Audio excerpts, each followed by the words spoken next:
दिनकर की कविता लिखकर जो जीतन राम मांझी 15 सीटों की डिमांड कर रहे थे, उन्हें 6 सीटों पर आकर अटकना पड़ गया और इसके बाद उनका बयान सामने आया है। बयान में उन्होंने सीधे तौर पर कहा है कि हमारी कीमत आपने सिर्फ 6 सीटें आकी हैं, एनडीए को इसका नुकसान भुगतना पड़ेगा। ये बात उन्होंने खुद कही है। लेकिन सवाल सबसे बड़ा ये उठता है कि आखिर जो खुलेआम एक्स पर पोस्ट करके, सोशल मीडिया पर पोस्ट करके ये कह रहे थे कि दे दो हमको 15 ग्राम, यानी कि 15 सीटें हमें दे दो, उन्हें मात्र 6 सीटों पर कैसे मना लिया गया? क्योंकि आमतौर पर अगर देखा जाए तो जो राजनीतिक विशेषज्ञ है वो इस बात को कह रहे थे कि क्योंकि जीतन राम मांझी 15 सीटें मांग रहे हैं तो पिछली बार से उन्हें ज्यादा ही सीटें दी जाएंगी। पिछली बार 7 सीटें उन्हें दी गई थी, लेकिन इस बार उससे भी कम सीट दी गई है, 6 सीटें उन्हें सिर्फ दी गई हैं। आखिर ये कैसे हुआ है?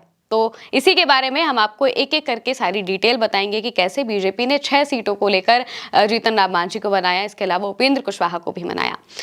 तो सबसे पहले जीतन राम मांझी के बयान पर बात कर लेते हैं। उनसे जब पूछा गया सीट शेयरिंग के बाद, जब उनसे सवाल जवाब होने लगा, तो इसके बाद उन्होंने कहा कि ठीक है, अभी हम संतुष्ट हैं, लेकिन समय जरूर बताएगा। जीतन राम मांझी से जब पूछा गया तो उन्होंने कहा कि सीट शेयरिंग के बाद वो कहते हैं मैं संतुष्ट हूं। हालांकि इसके बाद तीखे तेवर दिखाते हुए बयान दिया कि आलाकमान ने जो फैसला लिया है वो स्वीकार है। हमें सिर्फ 6 सीट देकर उन्होंने हमारी अहमियत कम आकी है, इसका असर एनडीए पर पड़ सकता है। ये बात उन्होंने सीधी कही कि इसका असर एनडीए पर पड़ सकता है। अब एनडीए पर इसका असर कैसे पड़ेगा? जाहिर सी बात है कि जीतन राम मांझी का जनाधार बिहार में बहुत अच्छा क्या ठीक ठाक तो है ही, क्योंकि जो मांझी समुदाय आता है उसमें उनकी बहुत ज्यादा पैठ है, बहुत ज्यादा पकड़ है और इसी हिसाब से वो उनके नेता माने जाते हैं। अब वो जो नेता है या फिर वो जो लोग हैं जो कि उनके समुदाय से आते हैं, वो खास तौर से बीजेपी से नाराज हो सकते हैं।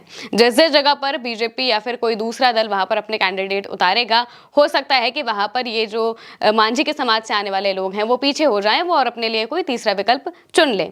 अब हो सकता है वो अगर वो महागठबंधन को ना चुने तो प्रशांत किशोर को चुन ले, और इसी वजह से कहा जा रहा है कि एनडीए के लिए दिक्कत हो सकती है। साथ ही जो जीतन राम मांझी के कार्यकर्ता हैं वो भी जमीन पर अब उतने एक्टिव नहीं होंगे जितना अभी तक वो चल रहे थे, क्योंकि बिहार चुनाव को लेकर लगातार यही बातें कही जा रही थी कि जीतन राम मांझी को कम से कम नहीं तो 9 से 10 सीटें मिलेंगी, लेकिन उन्हें 6 सीटों पर ही अटका दिया गया है।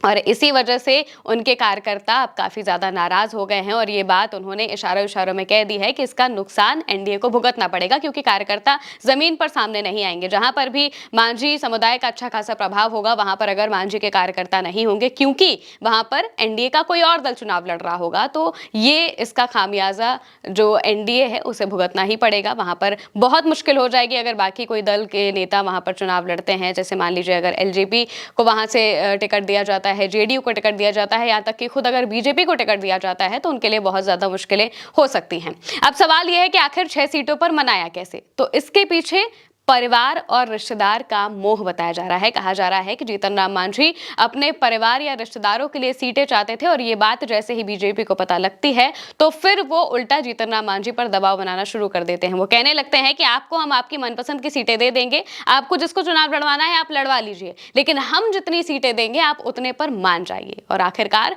जीतन राम मांझी को उतने पर ही मानना पड़ा। सोचिए, 7 सीटें उन्हें पिछली बार 2020 के विधानसभा चुनाव में दी गई थी, लेकिन इस बार उससे भी एक कम कर दी गई है। पिछली बार 7 सीटें उन्हें मिली थी और इस बार 6 सीटें दी गई हैं। पिछली बार उन्होंने 7 सीटों पर चुनाव लड़कर 4 सीटें जीती थी। उनका वोट शेयर उन्हें बढ़ाना था, उन्हें अपनी पार्टी को राष्ट्रीय पार्टी बनाना था, जिसके लिए उन्हें कम से कम नहीं तो 12 से 13% का वोट शेयर चाहिए। और इसी वजह से वो कह रहे थे कि हमें 10 से 15 सीटें दे दो, क्योंकि अगर इतनी सीटों पर वो चुनाव लड़ेंगे तो वोट शेयर उनका बढ़ेगा। सीटें जीतने या ना जीतने की बात अलग होती है, लेकिन वोट शेयर उनका बढ़ेगा, जिससे वो अपनी पार्टी को रजिस्टर्ड करा सकते हैं और राष्ट्रीय पार्टी बन सकते हैं। लेकिन ये सपना फिलहाल इस बार के विधानसभा चुनाव में जीतन राम मांझी का पूरा नहीं होने वाला है, क्योंकि सीधे तौर पर उन्हें सिर्फ 6 सीटें दी गई हैं। अब 6 में से वो कितनी जीतते हैं, ये सबसे बड़ा सवाल है। अब अगर परिवार की बात करें तो वो किन लोगों को चुनाव लड़वाना चाहते थे, इसके बारे में भी आपको बता देते हैं।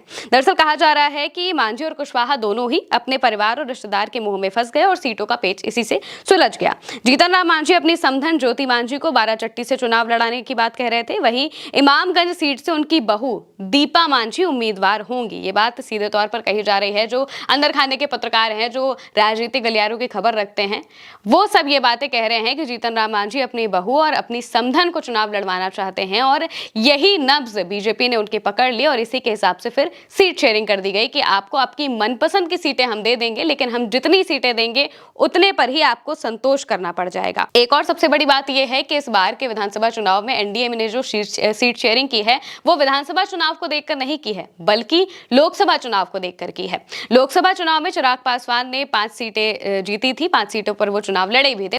वहीं दूसरी तरफ हम और आरएलएम यानी कि जीतन राम मांझी और उपेंद्र कुशवाहा की पार्टी ने एक सीटों पर चुनाव लड़ा था। इसी के हिसाब से विधानसभा की सीटें बांटी गई हैं, क्योंकि जो चिराग पासवान है उन्होंने खास तौर से एक फॉर्मूला रख दिया था, 61 का फॉर्मूला, यानी कि जितने भी लोगों ने लोकसभा सीटें जीती हैं उन्हें लोकसभा सीटों के आधार पर ही चुनाव की सीटें मिली जाएं।